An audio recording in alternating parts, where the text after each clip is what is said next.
मित्रों, नवनीत की चैनल में आपका स्वागत है। नवनीत की चैनल में आपको हिंदी प्रेरणादायक स्टोरी मिलेगी। नवनीत की चैनल को लाइक करें, शेयर करें और चैनल को सब्सक्राइब करना न भूलें। नमस्कार दोस्तों, स्वागत है आपका हमारी नई कहानी में। तो तैयार हो जाइए इस अद्भुत यात्रा पर जाने के लिए। कहानी को पूरा सुनिए और अपनी राय कमेंट्स में जरूर बताइए। चलिए बिना देर किए शुरू करते हैं। कड़ी मेहनत का फल। एक छोटे से गांव में रमेश नाम का एक किसान रहता था। रमेश ईमानदार और मेहनती था, लेकिन उसमें धैर्य की कमी थी। वह चाहता था कि हर काम का परिणाम तुरंत मिले। यही सोचते हुए वह अक्सर अपना धैर्य खो देता था। एक दिन उसने तय किया कि वह अपने खेत में गाजर उगाएगा। बाजार में गाजरों की मांग बहुत अधिक थी और रमेश को लगा कि यह एक अच्छा अवसर है। उसने बाजार से अच्छे बीज खरीदे और अपने खेत को ठीक से तैयार किया। फिर उसने बीज बो दिए और सोचा कि कुछ ही दिनों में वह हरी भरी फसल देखेगा। रमेश रोज सुबह खेत पर जाता और देखता कि बीज अंकुरित हुए हैं या नहीं। लेकिन कुछ दिन गुजरने के बाद भी कोई बदलाव नहीं हुआ। रमेश बेचैन हो गया। उसने खुदाई करके देखा कि बीज अंकुरित हो रहे हैं या नहीं।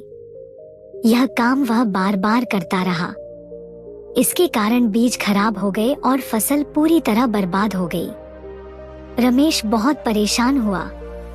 वह सोचने लगा कि आखिर ऐसा क्यों हुआ। वह अपनी समस्या लेकर गांव के बुजुर्ग मोहन के पास गया। मोहन ने उसकी बात ध्यान से सुनी और मुस्कुराते हुए कहा, बेटा, प्रकृति को अपना काम करने का समय दो। बीज को अंकुरित होने और बढ़ने में समय लगता है। अगर तुम उसे बार बार छेड़ोगे तो वह बर्बाद हो जाएंगे। मेहनत के साथ धैर्य रखना बहुत जरूरी है।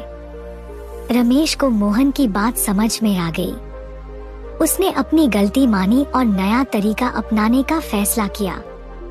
इस बार उसने फिर से खेत तैयार किया, बीज बोए और रोज समय पर पानी व खाद देने लगा। लेकिन इस बार उसने खेत को नहीं खोदा।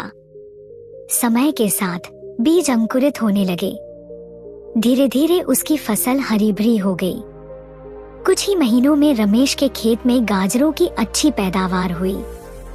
वह बहुत खुश हुआ और मोहन के पास जाकर उनका धन्यवाद किया। मोहन ने मुस्कुराते हुए कहा, देखा बेटा, मेहनत का फल जरूर मिलता है, लेकिन धैर्य के साथ।